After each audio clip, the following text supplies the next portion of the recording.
마태복음 3장 보시겠습니다. 마태복음 3장, 드디어 이제 우리 공생애를 시작하시는 주님, 그 공생애 준비를 두 가지로 보는데 오늘 세례 받는 장면을 보시기로 하겠습니다.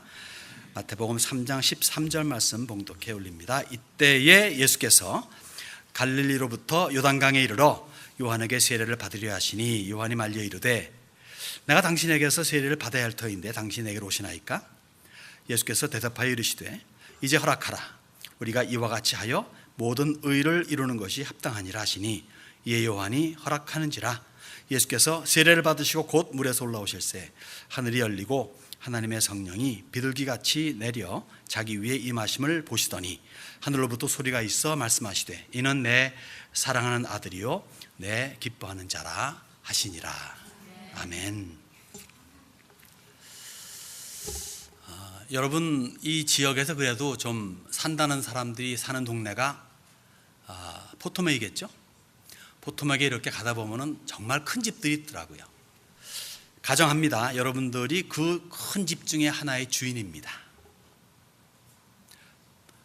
여러분들 가운데서는 와, 프로퍼티 텍스 많은데 라고 생각하시는가 몰라도 어쨌든 그 집의 주인이십니다. 그런데 이유가 있어서 이제 세를 드립니다. 집 전체를 세를 줍니다. 세 들어온 사람에게 세를 줍니다. 그리고 그 사람들이 살 때 그들에게 요구되는 그런 여러 가지 물세, 불세, 가스세, 하다못해 잔디 깎는 값 다 포함해서 모든 것을 다 식비까지 제공해 줍니다. 이러한 사람이 있다면 그러한 사람을 두고 우리는 뭐라고 평가하시겠습니까? 정말 착하고 좋은 사람? 을 뛰어넘어서 아마 돈 사람이라고 말할 겁니다. 근데 이것보다 더 심한 케이스가 있다면 오늘 예수님께서 세례 요한에게서 세례받는 사건이죠. 세례를 주어야 할 사람이, 이 요한의 세례가 뭐죠? 회개에 이르는 세례이지 않습니까? 세례를 주어야 할 사람이 세례를 받아야 할 사람에게서 세례를 받는 겁니다. 주객전도도 이런 주객전도가 없습니다. 그런데 세례를 받는 사람이 세례를 주기를 꺼려하는 그 사람에게 이렇게 해야 된다고 명령하시는 거예요. 그래서 나에게 세례를 주라. 순종합니다. 세례를 줍니다. 거북하기 짝이 없고 매우 어색합니다. 여러분, 회개라고 하는 것은요, 죄 지은 사람이 하는 게 회개예요. 죄 없는 사람은 회개할 필요가 없죠. 예수님은 죄가 없으신 분입니다. 그런데 회개에 세례를 받습니다. 세례를 베푸는 사람은 세례 요한입니다. 아무리 세례 요한이 하나님의 날 때부터 나실 인이라고 구별됨을 입고 그렇게 키워짐을 입고 그렇게 거룩하고 그렇게 경건하게 삶을 살았다 할지라도 죄 없는 사람은 아닙니다. 그도 역시 죄인이면 틀림이 없습니다. 그런데 그러한 죄인인 요한이 무죄인인 예수님께 회개의 세례를 베푸는 거예요.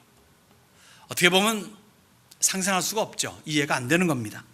그런데 이것이 성경에 기록된 사건이고 예수님께서 친히 말씀하신 내용이기에 우리는 그 의미를 찾아가지고 은혜를 받고자 하는 것은 당연한 것이고 귀한 겁니다.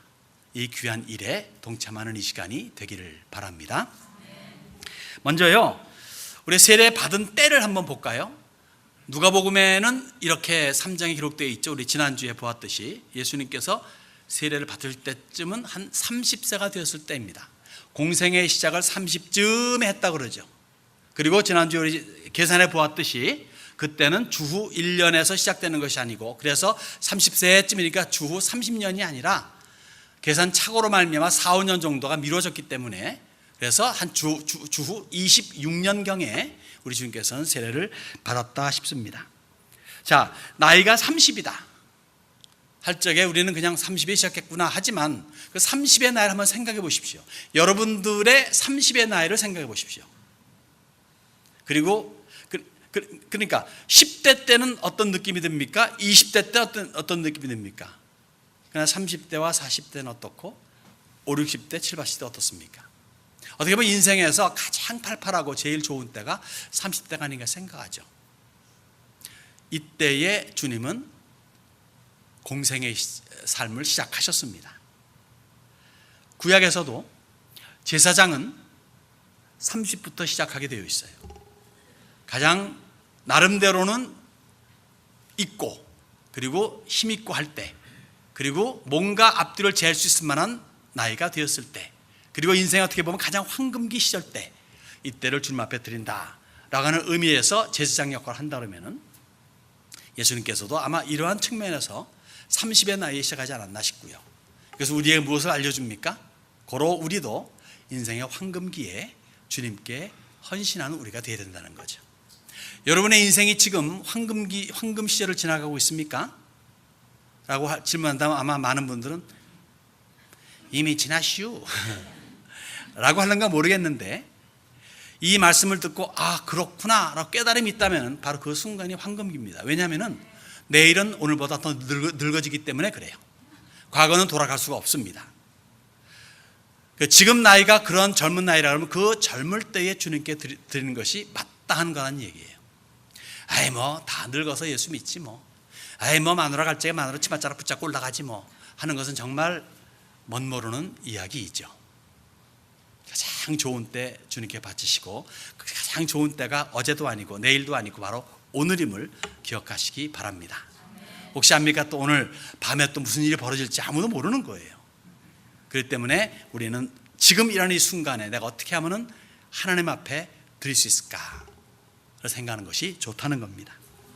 두 번째, 세례받은 장소를 보게 됩니다. 요한복음 1장에 보게 되면요, 예수님께서 세례를 받으신 곳이 정확한 장소는 몰라요. 그런데 요한복음 1장 보게 되면 요한이 세례를 베풀던 곳이 요단강 건너 베단이라는 곳입니다.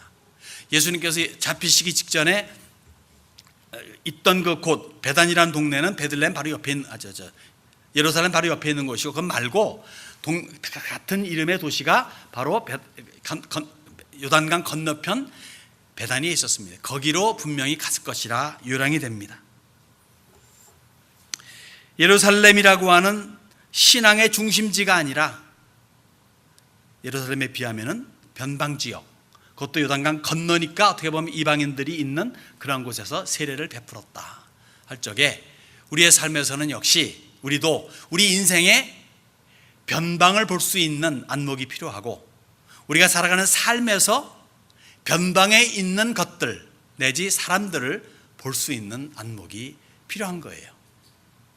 그렇지 않고 인기 많은 사람들에게만 초점을 맞추게 되면은, 또 그리고 좋은 것에만 초점 맞추게 되면은, 그렇지 아니한 곳에 있는 것들과 사람들은 도외시되고 싶고, 그렇기 때문에 왕따니 왕따를 당할 수가 있고 줄 수가 있기 때문에 우리는 변방을 볼 수 있는, 교회에서도 아무리 제가 멋있게 잘생겼어도 저만 바라보지 마시고,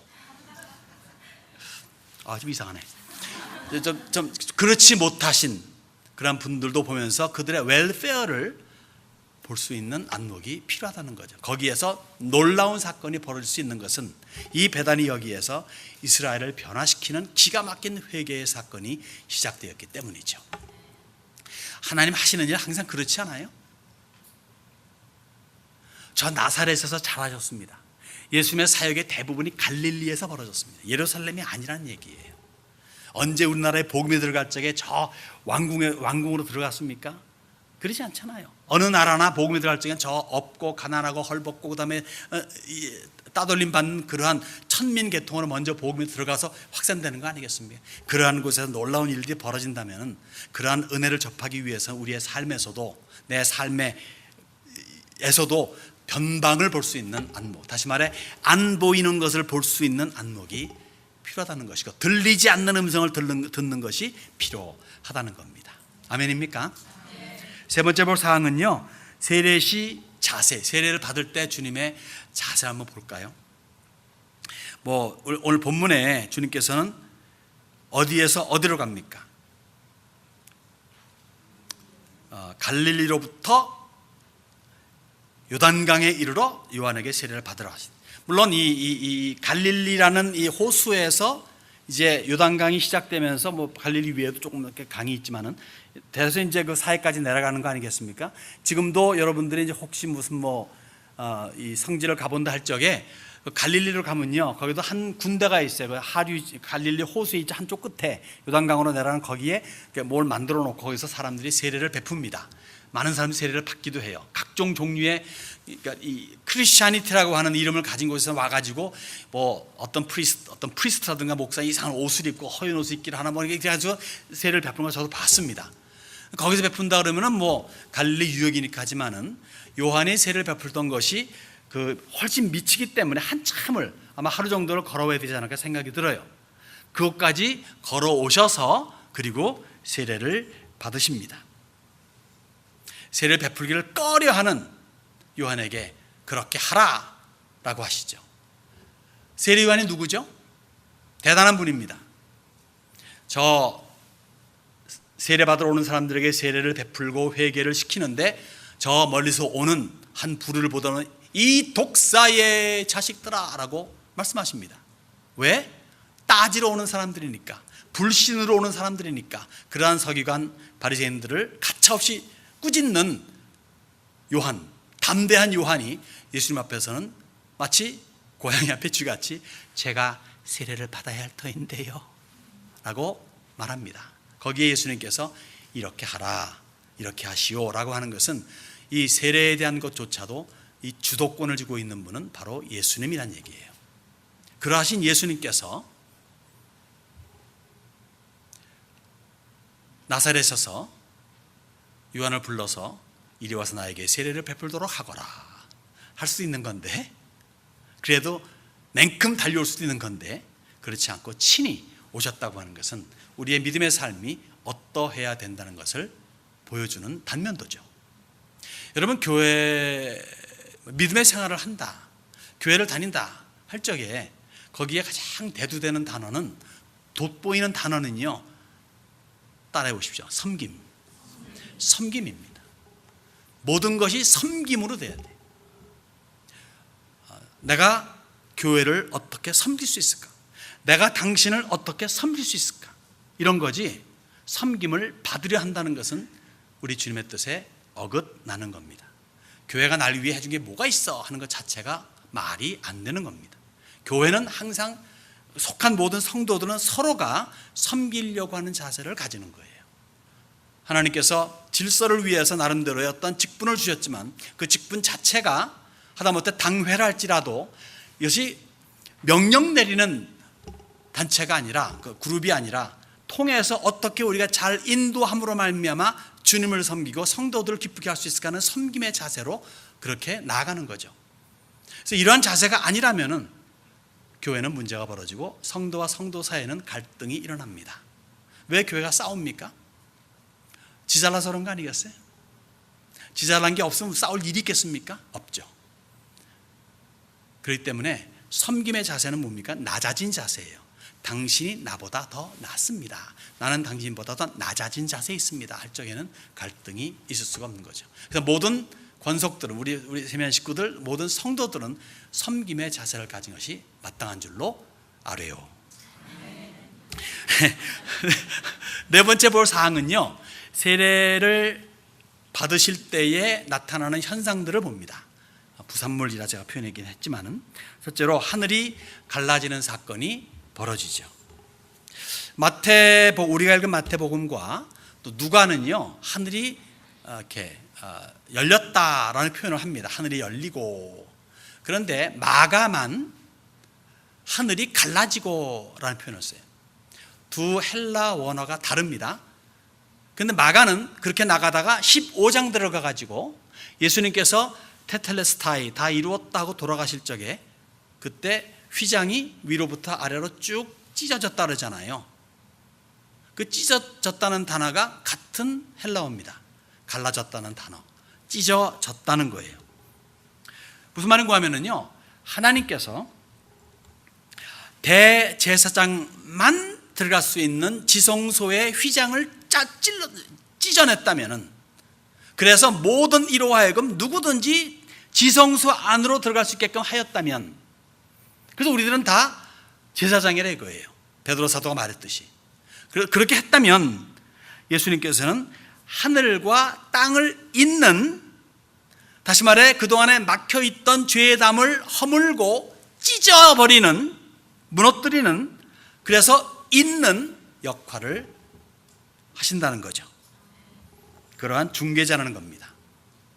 그런데 재미있는, 그리고 즐거운, 그리고 나름대로는 무거운 이야기가 있다면은 그 잇는, 하늘과 땅을 잇는, 그 사람들에게 있는 그러한 죄의 벽을 무너뜨리게 하는 그러한 사역을 우리에게 맡기셨다는 거예요.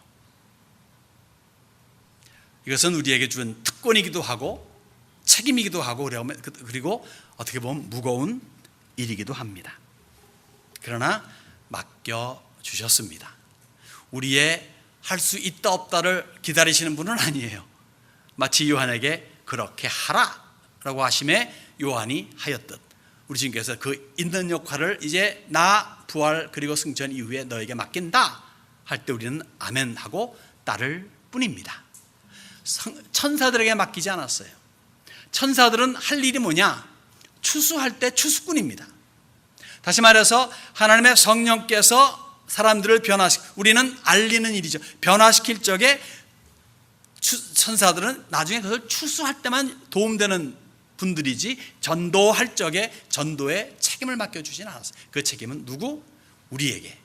하늘을 열어서 있게 하는, 연결시키는, 불신자들로 하여금 신하게 만드는 그 역할은 우리에게 주었다는 거죠. 입을 열어 알려야 될 책임이 우리에게 있다는 겁니다. 하늘이 갈라졌습니다. 두 번째 현상은 뭡니까? 성령이 비둘기같이 내려옵니다. 자, 성령께서 임하신다라고 하는 것은 이제 예수님의 공생애의 사역이 시작된다고 하는 외적 증거라 볼 수 있겠죠. 그래서 외적 증거로서 기름 부으심이다. 그 메시아라고 하는 그 의미는 뭡니까? 기름 부으심이라는 뜻이에요. 기름 부으심 받은 자가 메시아입니다. 즉 공적으로 기름 부으심이 성령의 임하심으로 되었다는 거죠. 그런데 어떤 모양으로 옵니까? 비둘기 모양입니다. 비둘기로 파닥파닥 오신 게 아니라 비둘기 모양으로 오셨습니다. 그래서 세례 요한이 이분이 바로 예수님이 바로 메시아이구나를 확인할 수가 있었어요. 왜냐하면요, 요한복음에 보게 되면은 나도 이분이 처음에 누군지 몰랐다 이거예요. 뭔가 비범한 분인데 이분이 누구인지 몰랐으나 그러나 성령이 어느 사람에게 임하는 것을 보거든 바로 그가 메시아임을 알라고 하셨기에, 그 성령이 바로 이분에게 임했기에 이분이 메시아구나 라는 것을 깨달았다는 거죠. 그렇게 요한을 알게 해 주신 것이기도 하고, 자, 비둘기가 그런데 상징하는 의미가 뭐죠? 예수님께서 이렇게 말씀하십니다.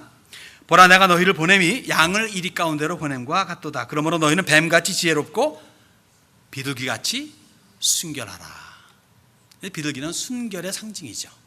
그래서 비둘기는 또한 평화의 상징이기도 합니다. 즉 다시 말해서 하나님의 성령이 임하셨다 할 적에 이 지상에 보통 사람들이 추구하는 평화 조약 같은 조약이 아니라 진정한 내적 평화를 주시는 분이 예수님이시고, 이 진정한 평화가 무엇을 꼭 수반해야 되냐면은 순결을 수반해야 되는 거예요. 그래서 평화 조약을 맺은 이 나라와 저 나라가 때가 이르러 또 전쟁을 일으켜 다시 또 불협화음을 일으키는 이유는 순결하지가 않기 때문에 그런 거예요. 그러니까 주님이 주시는 평강은, 내가 주는 평강은 다르다 그러잖아요. 세상이 주는 것과 다르다라고 예수님 말씀하신 것은 바로 이겁니다. 순결한 평화죠. 성령께서 그렇게 예수님께 임하심으로 말미암아 주님께서 펼칠 그 사역에 대한 내용을 어느 정도 보여주시는 겁니다. 다만 특기할 사항이 있다면은 누가가 이렇게 기록을 합니다. 3장에 세례를 받으시고 기도하실 때에 하늘이 열리며 성령이 비둘기 같은 형체로 그의 위에 강림하시더니. 뭐 하실 때? 기도하실 때였습니다. 우리 예수님 기도하시는 장면 많이 보고 있지 않습니까? 우리가 이제 공생의 사역을 보게 되면은 여러 부분에서 보게 될 터인데, 예수님께서 기도하실 때입니다. 그냥 맹목적으로 받고 끝나는 게 아니라 기도하시는 분이었다는 얘기죠. 하나님이심을 잠시 비우고 사람의 몸을 입으셨을 때 그는 철저하게 하나님의 도우심이 있어야 됨을 알았다는 거예요. 그래서 성령께서 24시간 같이 하실 수 있었던 것은 그가 24시간 인간의 몸을 입으시고 시공의 제한을 받으실 적에 철저하게 성부 하나님과의 교통이 있었기 때문에, 성부 하나님과의 교통과 더불어서 철저한 순종이 있었기 때문에 그는 그 사역을 감당할 수가 있었다는 거죠. 그래서 기도를 주님께서도, 예수님께서 하셨다면 기도할 게 없어요 라고 하는 우리의 가끔 이상한 고백에 경종을 울리는 것이 아닌가 생각해 봅니다. 기도가 뭐 할 게 별로 없더라고요.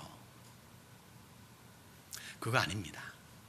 우리 주님이야말로 기도할 이유가 없지 않습니까? 우리의 기도를 중심으로 삼는다면 여러분의 기도의 대부분이 뭡니까? 내 가족입니다. 그 다음에 좀 약간 겸연쩍으니까 주님, 교회, 그 다음 끝나요. 그렇기 때문에 우리의 기도가 할 게 별로 없는 거예요. 주님은 철저하게 자기를 위해 기도했습니까? 거의 없어요.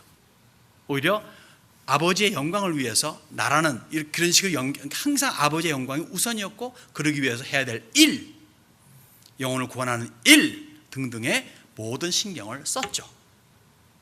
이제 공생애를 시작하는데 하면서 그의 준비에 대한 그런 각오를 다시 한번 하면서 아버지께 기도 올리는, 아버지 하나님과의 연결점, 이것이 기도를 통해서, 우리 역시 마찬가지로 우리의 기도는 내용이 현재 많은 우리들이 하고 있는 내용과는 달라야 될 것이고, 그래 하나님의 영광 위주가 되는 그런 기도를 돌릴 적에, 먼저 그 나라와 그 의를 구할 적에 그 이외의 모든 것을 더해주는 그러한 그 은혜를, 그러한 그 축복을 체험하는 우리들이 되었으면 좋겠습니다.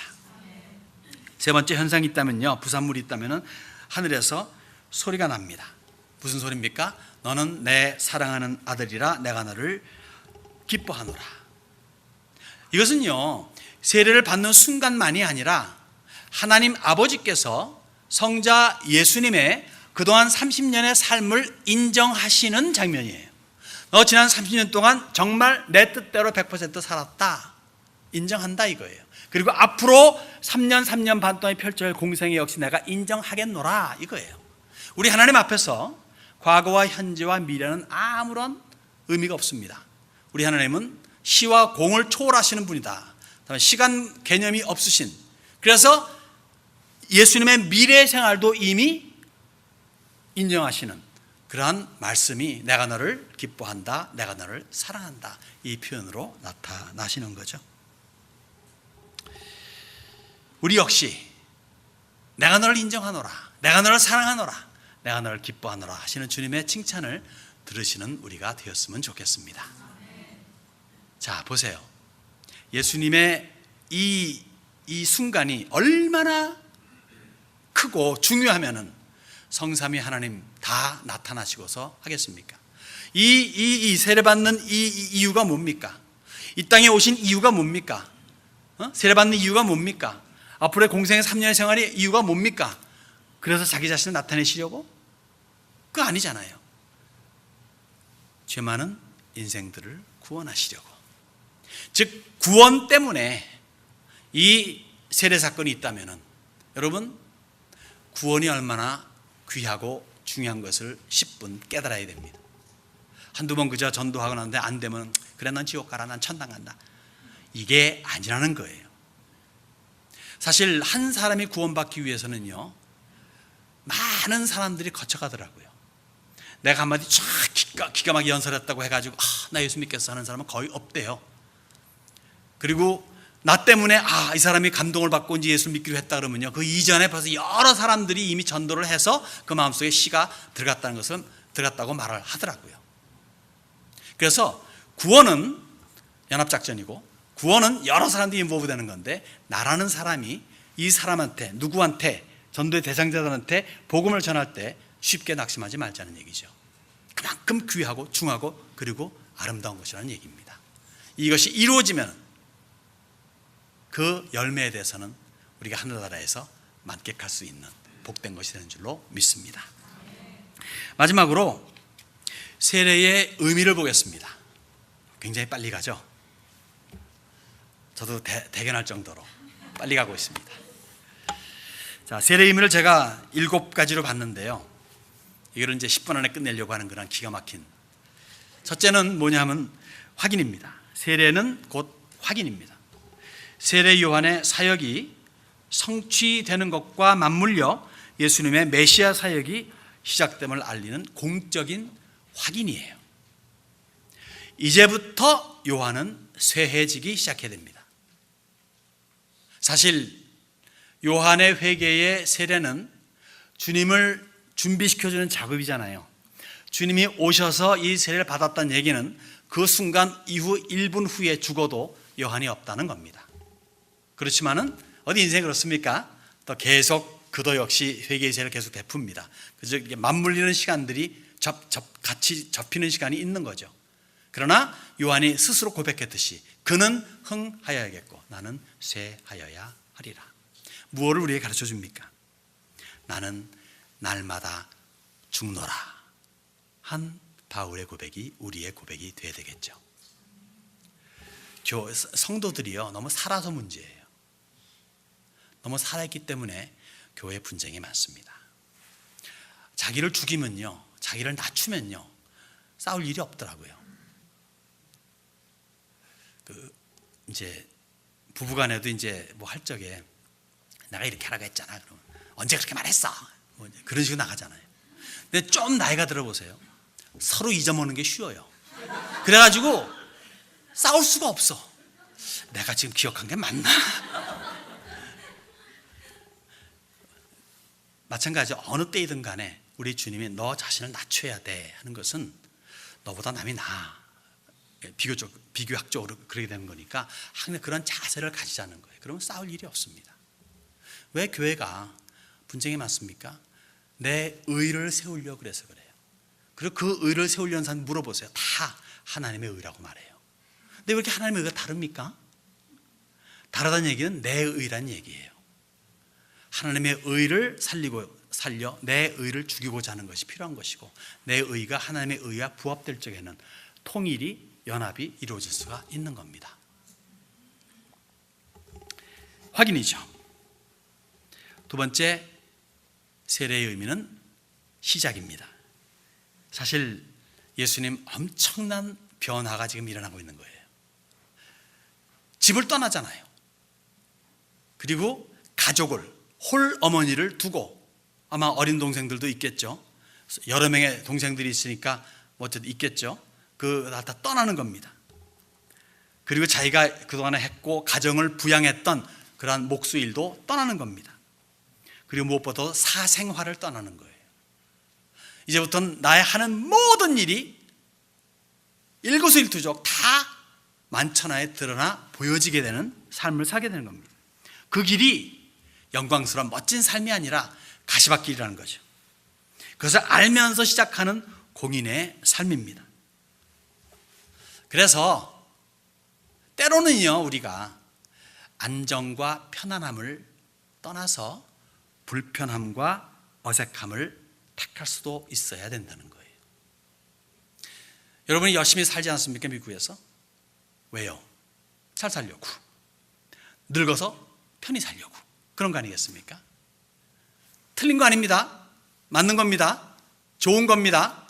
근데 그것만을 추구한다 그러면은 때로 하나님께서 좀 불편함과 어색함과 그리고 좀 안 좋은 그런 위치에 넣고자 할 적에는 안 된다는 거예요. 하나님 그거 아닌데요. 제가 알고 있는 신앙이라고 하는 것은 제가 11조 생활도 잘하고 교회 생활 잘하게 되면 이러해야 되지 않겠습니까? 근데 왜 저를 왜 이렇게 보내려고 합니까? 라고 따지게 된다는 거죠. 그리고 시험 든다는 거예요.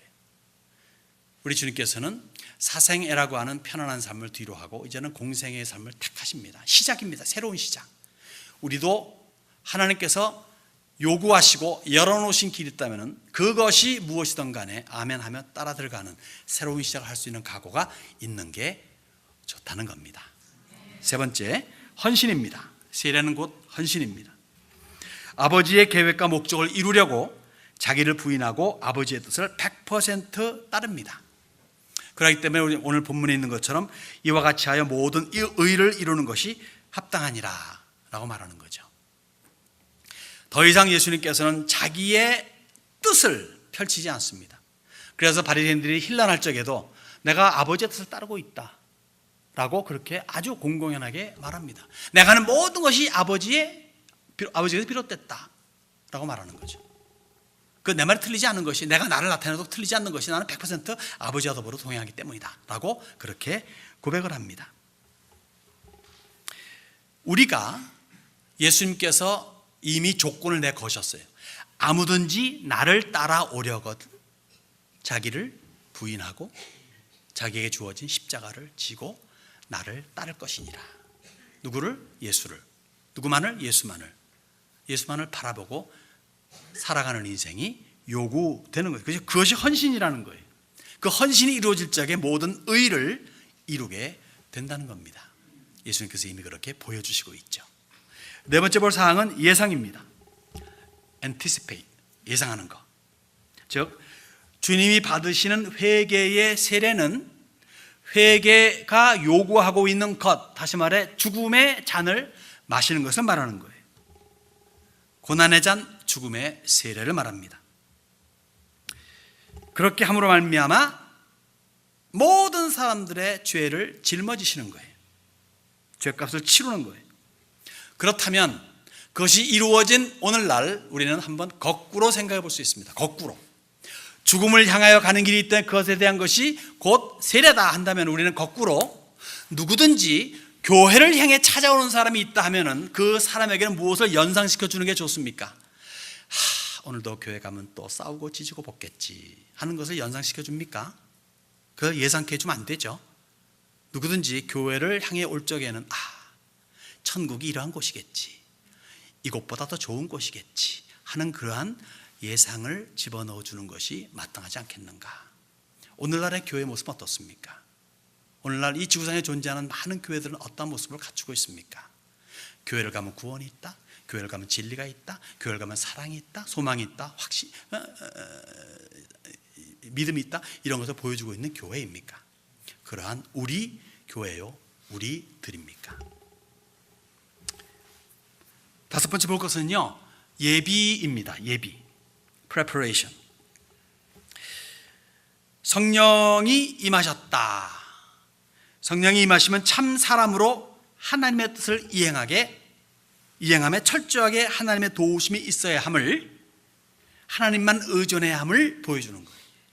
참 사람은 다시 말해 죄와 무관한, 죄와 멀리 있는 그러한 사람은 하나님의 뜻 따라 살아가고자 할 적에는 자기 힘으로는 안 되는 것을 알고 하나님의 성령을 의존할 수밖에 없다는 것을 안다는 것은 예비라는 겁니다. 임한다, 세례를 받아 임한다는 것은 곧 그렇게 예비된 삶을 준다는 거죠. 우리도 철저하게 성령에 입각한 삶을 살아야 하겠습니다. 성령 의존적 삶이에요. 에이, 의존하다니요. 그래서 내가 누군데? 그러지 마세요. 누구나 다 뭔가에 의존합니다. 돈에 의존하기도 하고, 자식에 의존하기도 하고, 자기 머리를 의존하기도 합니다. 뭔가는 의존해요. 우리는 성령에 의존하는 것이 마땅한 줄로 믿습니다. 그것이 우리의 삶을 더욱더 풍요롭게 하고 올바로 참다웠게 살게 하죠. 여섯 번째는 동일성입니다. 동일성, identify 한다는 거죠. 구원을 베풀 자는 구원을 받을 자와 더불어 자에게 동일시되는 그러한 삶이 필요하다는 거예요. 죄된 인류와 동일시될 적에 그 인류가 죄에서 벗어나게 될 수 있는 그러한 계제가 된다는 겁니다. 그래서 예수님께서는 사람으로 태어났잖아요. 8일 만에 할례를 받았잖아요. 이름도 사람의 이름, 예수라는 이름을 받았잖아요. 40일 만에 정결 예식을 치렀잖아요. 그리고 회개해야 된다라는 소리가 나이 30에 들렸을 적에 세례 받으러 갔잖아요. 죄된 인류, 죄된 인간과 전혀 다를 바 없는 생활을 한 거예요. 죄와는 관계 없는데. 무슨 말입니까?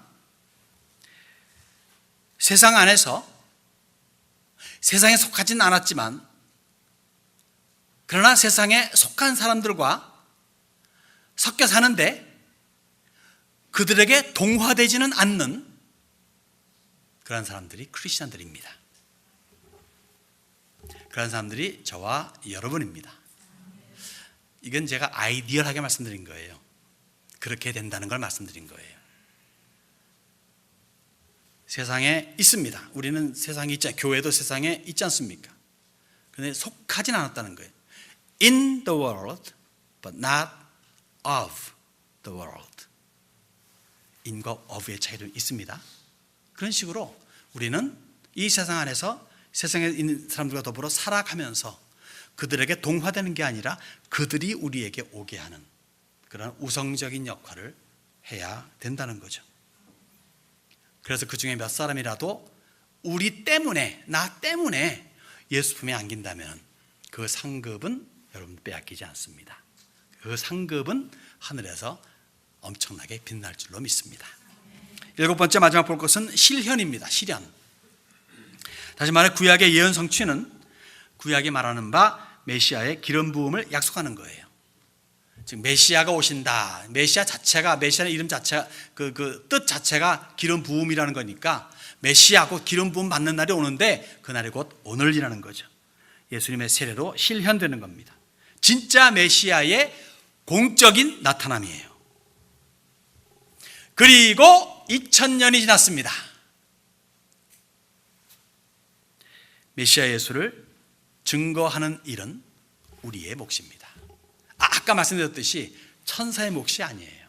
더 이상 예수님께서 계속 나타나셔서 나야 나 하지 않습니다.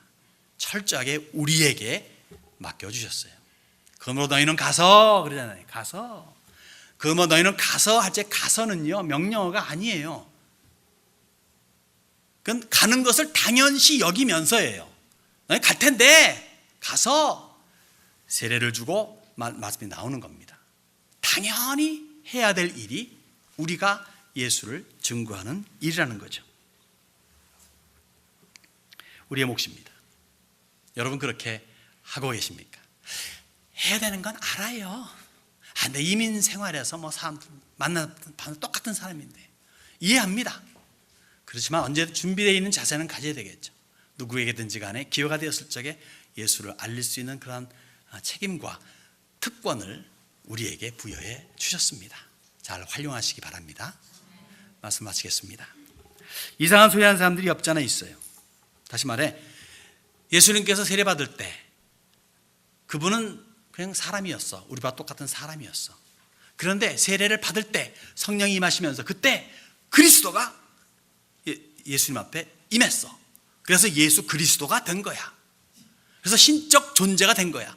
인간 예수는 인간인데 그리스도께서 오심으로 말미암아 예수 그리스도가 되어가지고 그는 신적 존재가 되었어 라고 하는 도케티즘 내지는 도세티즘이라는 그런 논리도 있었어요. 이단 아들도 없지 않아 있었습니다. 지금도 어디엔가 있을런가 모르겠습니다. 여러분 예수님은요 신이 되신 적이 없어요. 단 한 번도 어느 순간에 신이 되신 적이 없습니다. 다시 말해 예수님은 신이 아니신 적이, 하나님이 아니신 적이 없었어요. 언제든지 하나님이십니다. 갈릴리를 거닐 때도 하나님이셨고 지금 보좌 우편에 앉아 계시는 분도 예수님이셨고 언제든지 예수님은 신이었고 하나님이십니다. 그러하신 하나님이 사람이 되어서 이 땅에 오셨다는 거 참 감당하기 힘듭니다. 이해가 쉽지가 않아요. 그냥 믿음으로 바라볼 뿐이에요. 그런데 그것도 부족해가지고 전혀 죄와는 무관하신 분이 회개에 이르는 세례를 다른 자도 아닌 천사나 성부 하나님도 아닌 죄인에게서, 죄인된 요한에게서 받음으로 죄인과 동일시 되었다 라고 하는 것이 얼마나 황송스럽습니까? 이런 기가 막힌 은혜와 선물을 우리에게 주신 분이에요. 그렇게까지 하신 하나님의 그 사랑을 우리가 어떻게 저버릴 수가 있겠습니까? 그렇게까지 순종하신 예수님의 그 은혜를 우리가 어떻게 저버릴 수가 있겠습니까? 예수께 비둘기같이 임한 성령이 믿는 우리 속에 들어오셔서 영원히 함께 하시는데 어떻게 우리가 내 마음대로 인생을 꾸려나갈 수가 있겠습니까?